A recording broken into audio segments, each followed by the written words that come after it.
Hello friends, आप लोग कैसे हैं? आई होप आप लोग बहुत अच्छे होंगे। तो आज हम लोग पढ़ने वाले हैं आरआरबी एएलपी टेक्नीशियन का जो जितने भी एग्ज़ाम हुए हैं, तो उसके प्रत्येक क्वेश्चन हम लोग पढ़ने वाले हैं। जैसे आज जो पढ़ने वाले हैं 9/8/2018 के शिफ्ट 1, शिफ्ट 2, शिफ्ट 3 के जितने भी क्वेश्चन हुए हैं वो टोटल पढ़ने वाले हैं। तो चलिए हमारे चैनल के साथ आप जुड़े रहें। आपको प्रत्येक हर एक एग्ज़ाम में एएलपी के आप लोग का बहुत हेल्पफुल होगा। तो चलिए पहले क्वेश्चन पे चलते हैं। पहले में बोला जा रहा है कि प्रतिरोध का एसआई इकाई है। प्रतिरोध का एसआई इकाई क्या होता है? ओम होता है।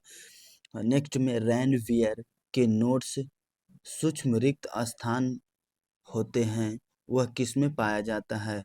तो मायलिनीकृत एक्सोन में पाया जाता है। मायलिनीकृत एक्सोन में पाया जाता है। कुछ बोला जा रहा है रैनवियर के नोट्स सूक्ष्म रिक्त स्थान होते हैं, वह किसमें पाया जाता है? मायलिनीकृत एक्सोन में पाया जाता है। नेक्स्ट, सेप्रोट्रोप क्या है? सेप्रोट्रोप एक कुकुरमुत्ता जिसे एक कवक है, जिसे ही कवक कुकुरमुत्ता एक कवक है, जो कवक का ही नाम जो है सेप्रोट्रोप है। सेप्रोट्रोप। नेक्स्ट, संवेग को किसके गुणनफल के रूप में व्यक्त किया जाता है? संवेग को द्रव्यमान और वेग के गुणनफल के रूप में व्यक्त किया जाता है। नेक्स्ट, सर्च लाइट का परावर्तक है। सर्च लाइट का परावर्तक जो है हम लोग का अवतल दर्पण है। सर्च लाइट में किसका प्रयोग किया जाता है? अवतल दर्पण का। नेक्स्ट, अलैंगिक प्रजनन लैंगिक प्रजनन से भिन्न है। अलैंगिक प्रजनन में होता है, अलैंगिक प्रजनन में जो है नए जीव जनक माता पिता के समान होते हैं, जबकि लैंगिक जनन में माता पिता से भिन्न होते हैं, जबकि अलैंगिक जनन में नए जीव जनक माता पिता के समान होते हैं। नेक्स्ट, एक परमाणु के न्यूट्रॉनों की संख्या किसके बराबर होती है? द्रव्यमान संख्या माइनस परमाणु की संख्या के। क्योंकि न्यूट्रॉनों की संख्या पूछा जा रहा है, एन बराबर हम लोग का होता है ए माइनस जेड। यहाँ न्यूट्रॉनों की संख्या एन हो गया, ए हो गया द्रव्यमान संख्या और जेड हो गया परमाणु संख्या। यानी हम लोग का द्रव्यमान संख्या बराबर एन न्यूट्रॉनों की संख्या प्लस प्रोटॉनों की संख्या होती है। चलिए हम लोग अगले क्वेश्चन पे चलते हैं। ऑक्टेवक्स वर्गीकरण के न्यूलैंड्स लॉ में कौन सा अंतिम तत्व होता है? कौन सा अंतिम तत्व था? यानी पूछा जा रहा है कि न्यूलैंड्स के अष्टक नियम में अंतिम तत्व कौन सा था? थोरियम था। नेक्स्ट, कौन सी धातु है जिसमें आसानी से चाकू से काटा जा सकता है? जिसे आसानी से चाकू से काटा जाता है? सोडियम।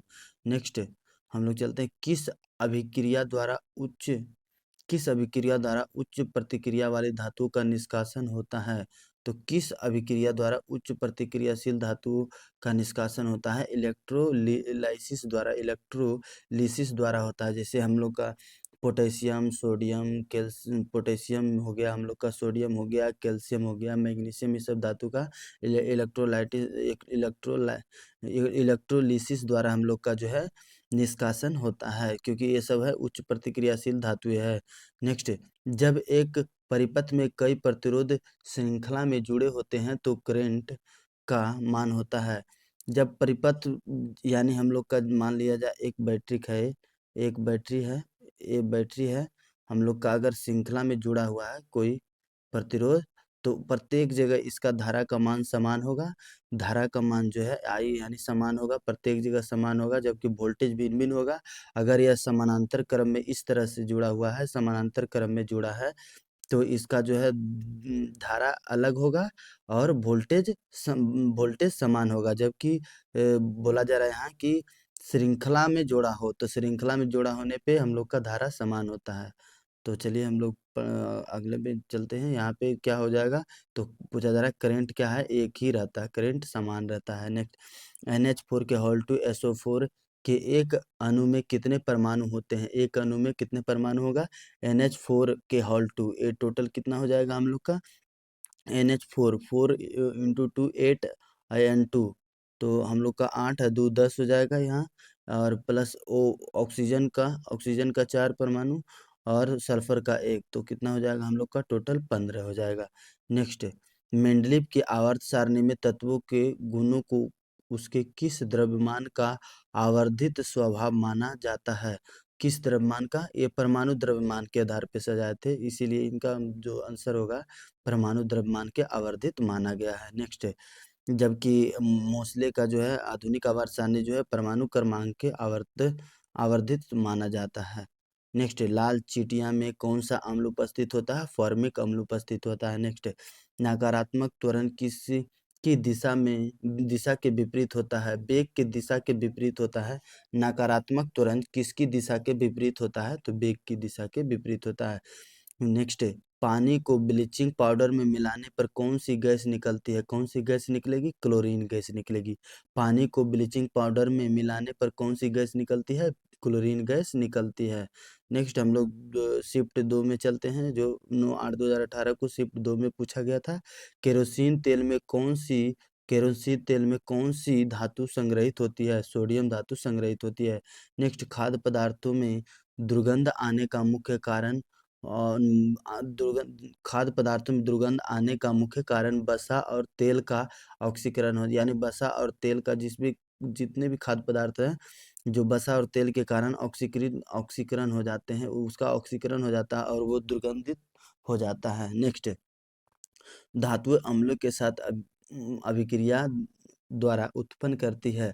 क्या उत्पन्न करती है? लवण और जल उत्पन्न करती है। प्रत्येक जो धातु है अम्ल से अभिक्रिया कर लवण और हाइड्रोजन उत्पन्न करती है। नेक्स्ट, किसने रासायनिक संयोजन के दो महत्वपूर्ण नियमों की स्थापना करके रसायन विज्ञान की नींव रखी थी? किसने? एंटोनियो एन लावोजियर ने जो है महत्वपूर्ण दो नियमों की स्थापना करके रसायन विज्ञान की नींव रखी थी। नेक्स्ट, कौन सी गैस बायोगैस संयंत्र में उत्पन्न नहीं होती है? सीओ जो है हम लोग का कार्बन मोनोऑक्साइड जो है बायोगैस संयंत्र में उत्पन्न नहीं होती है। नेक्स्ट, बढ़ते भ्रूण के लिए पोषक तत्व का कार्य कौन करता है? एंडोस्पर्म जो है बढ़ते भ्रूण के लिए पोषक तत्व का कार्य करता है। नेक्स्ट, 5 मीटर/सेकंड की गति से गतिशील 22 किलोग्राम वजन वाले वस्तु की गतिज ऊर्जा कितनी होगी? तो गतिज ऊर्जा आप लोग निकाल लीजिए, हाफ एम वी स्क्वायर होता है। यहाँ पे हाफ एम दिया गया है, द्रव्यमान 22 वी स्क्वायर वेग दिया गया, 25 हो जाएगा इसका स्क्वायर, तो 11 25 इंटू 11 275 आ जाएगा आंसर हम लोग का। नेक्स्ट, क्लोरीन गैस का उपयोग करके करके निर्माण में किया जाता है। किसके निर्माण में किया जाता है? क्लोरीन गैस का उपयोग किसके निर्माण में किया जाता है? ब्लीचिंग पाउडर के निर्माण में किया जाता है। नेक्स्ट, यदि आप एक ब्लीचिंग पाउडर का सूत्र होता है CaOCl2। नेक्स्ट, यदि आप एक दर्पण में देखते हैं और पाते हैं कि छवि आपसे छोटा है तो दर्पण का प्रकार उत्तल दर्पण है। उत्तल दर्पण या अवतल लेंस दोनों जो है एक वस्तु की प्रतिबिंब छोटा ही बनाता है। तो हाँ, अब जो ऑप्शन होगा चार उसमें अवतल लेंस नहीं होगा, उत्तल दर्पण होगा, इसीलिए उत्तल दर्पण सही होगा हम लोग का। नेक्स्ट, एक पौधे के तने या जड़ का घेरा किस कारण बढ़ता है? तब किसका कारण जो है पौधे की तना या जड़ का घेरा किसके कारण बढ़ता है? लेटरल मेरिस्टेमेटिक, ये विभाज्योतक होता है, लेटरल एपिकल ये सब जो है विभाज्योतक ऊतक है। तो किसके कारण जो हम लोग का तना जो बढ़ता है, तना और जड़ का घेरा लेटरल मेरिस्टेमेटिक ऊतक के कारण। चलिए हम लोग नेक्स्ट में चलते हैं। एक कंडक्टर का प्रतिरोध किसके व्युत्क्रमानुपाती होती है? किसके व्युत्क्रमानुपाती? अनुप्रस्थ भाग के क्षेत्रफल यानी अनुप्रस्थ काट के क्षेत्रफल के व्युत्क्रमानुपाती, यानी R बराबर rho into L bye A होता है ना, यानी अनुप्रस्थ काट के क्षेत्रफल के व्युत्क्रमानुपाती होती है। नेक्स्ट, 20 सेंटीमीटर की वक्रता त्रिज्या वाले एक अवतल दर्पण की फोकस दूरी क्या होती है? वक्रता त्रिज्या की आधी होती है, तो हम लोग का ये कितना हो जाएगा? यानी F बराबर R/2 होता है। यार दिया गया 20/2 यानी 10 हो जाएगा हम लोग का। नेक्स्ट, यदि क्रिप्टॉन की परमाणु संख्या 36 है तो उसकी इलेक्ट्रॉनिक विन्यास होगी 2 8 18 8। आप सजा लेंगे 2 8 18 2 8 18 8 आप लोग का आ जाएगा, क्योंकि 2 8 8 18 18 ये 36, ये हम लोग का पहला में 2, दूसरे में 8, तीसरे में 18 हो जाता है हम लोग का। तो 2 8 8 18 18 इस तरह से सजता है हम लोग का। तो ये हम लोग का इस इलेक्ट्रॉनिक विन्यास हो जाएगा। नेक्स्ट, थायरॉक्सिन के संश्लेषण के लिए आवश्यक है, क्या आवश्यक है? आयोडीन। नेक्स्ट, 4 किलोग्राम की एक वस्तु स्थिर स्थिति में है। निरंतर बल लागू होने पर यह 5 मीटर प्रति सेकंड की गति प्राप्त करती है। बल द्वारा किया गया कार्य बराबर होता है यानी हाफ एम भी स्क्वायर। तो हाफ हम लोग का एम दिया गया है कितना 4 भी स्क्वायर हम लोग का 25 हो जाएगा।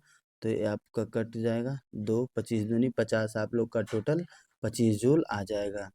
नेक्स्ट सेल्सियस के केल्विन पैमाने पर तापमान को बदलने के लिए क्या करना होता है हम लोग को दिए गए तापमान में 273 जोड़ना होता है यानी 0 डिग्री सेल्सियस को आप लोग केल्विन में बदलेंगे तो 273 केल्विन हो जाएगा, जोड़ना पड़ेगा 273।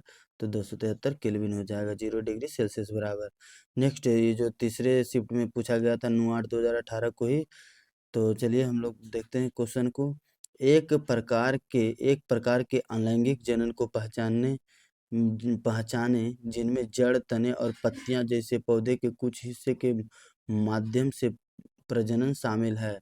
तो वो क्या होगा वनस्पतिक प्रजनन होगा। क्या बोला जा रहा है? एक प्रकार के अलैंगिक प्रजनन को पहचाने जिसमें जड़, तने और पत्तियों जैसे पौधे के कुछ हिस्से के माध्यम से प्रजनन शामिल है। तो वनस्पतिक प्रजनन है। नेक्स्ट ऊपर उठाए गए हथौड़े के पास क्या होता है? स्थितिज ऊर्जा होता है। नेक्स्ट उत्तक क्या होता है? उत्तक वे कोशिकाएं जो मूल रूप से डीएनए डीएनए में दिए में और कार्य यानी यहाँ बोला जा रहा है, यहाँ थोड़ा सा गलती लिखा हुआ है। वे कोशिकाएं जो मूल रूप से दिखने में मूल रूप से यहाँ पे हो जाएगा। वे कोशिकाएं जो मूल रूप से दिखने में और कार्य करने में समान होते हैं उसे क्या कहते हैं? उत्तक होते हैं। नेक्स्ट मुंह का पीएच जो कितना कम होने पर दांतों में सड़न शुरू हो जाता है? 5.5 से कम होने पे जो हम लोग का दांत का सड़न शुरू हो जाता है। नेक्स्ट किसकी प्रक्रिया में लोहे को जस्ता की एक कोटिंग द्वारा संरक्षित किया जाता है? एक गैल्वेनाइजेशन की प्रक्रिया में किया जाता है। नेक्स्ट यदि कंडक्टर का प्रतिरोध दुगना हो जाता है तो विद्युत धारा आधी हो जाती है। तो यह किस कारण से होता है? हम लोग का जो सूत्र है हम लोग का V बराबर आई आर, ये जो हम लोग का सूत्र है इसी के माध्यम से होता है यानी I बराबर हो जाएगा V/R। नेक्स्ट हम लोग चलते हैं। स्वाद का पता लगाने के लिए अभिग्राहक को क्या कहते हैं? स्ववेदी अभिग्राहक कहते हैं। क्या कहते हैं? स्ववेदी अभिग्राहक कहते हैं। नेक्स्ट यदि एल्कोहल का क्वथनांक 78 डिग्री सेल्सियस है और केल्विन पैमाने का तापमान कितना होगा? यदि एल्कोहल का क्वथनांक 78 है तो केल्विन का कितना हो जाएगा? 78 प्लस 273 हम लोग का हो जाएगा 351। नेक्स्ट मानव नरों में मूत्र और वीर्य के प्रवाह के लिए एक ही अंग है, उसे क्या कहते हैं? शुक्र वाहिका कहते हैं। नेक्स्ट सार्वभौमिक गुरुत्वाकर्षण कांस्टेंट जी के मूल्य की खोज किसके द्वारा की गई थी? हेनरी कैवेंडिश के द्वारा की गई थी। नेक्स्ट एक प्रतिरोधक में से विद्युत धारा I प्रवाहित होती है। एक स्रोत प्रतिरोधक में V का विभवांतर बनाए रखता है और समय t में स्रोत द्वारा आपूर्ति की गई ऊर्जा की मात्रा कितनी होगी? तो H बराबर VIT होता है। ये हम लोग का लेंज के नियम से H बराबर VIT, तो ये सूत्र है। नेक्स्ट जब वस्तु को P और F के बीच रखा जाता है तब एक अवतल दर्पण द्वारा बनाई गई छवि की स्थिति होगी। बोला जा रहा है जब एक वस्तु को P और F के बीच रखा जाता है तो अवतल दर्पण में हम लोग का अवतल दर्पण में बोला जा रहा है कि यहाँ F है और P है। तो P और F के बीच अगर कोई वस्तु रखेंगे तो ये वस्तु जो है हम लोग का पीछे बनता है यानी आभासी इधर बनता है। आभासी सीधा बनता है। आभासी और सीधा वस्तु से बड़ा बनेगा तो हम लोग का क्या होगा? दर्पण के पीछे बनता है, दर्पण के पीछे बनता है। तो हम लोग का टोटल जो क्वेश्चन जो है हम लोग का जो पूछा गया था 9/8/2018 शिफ्ट 1 2 3 का कर चुके हैं। तो इसी तरह से हमारे चैनल से जुड़े रहे, हम लोग को जितना भी एएलपी में पूछा गया है आप लोग का टोटल कराया जाएगा, और आप लोग का जितने भी जीके जीएस हैं आप लोग का कंठस्थ हो जाएगा। तो ठीक है, मिलते हैं हम नेक्स्ट वीडियो में नेक्स्ट शिफ्ट के साथ। तब तक के लिए आप लोग को थैंक यू, बाय बाय।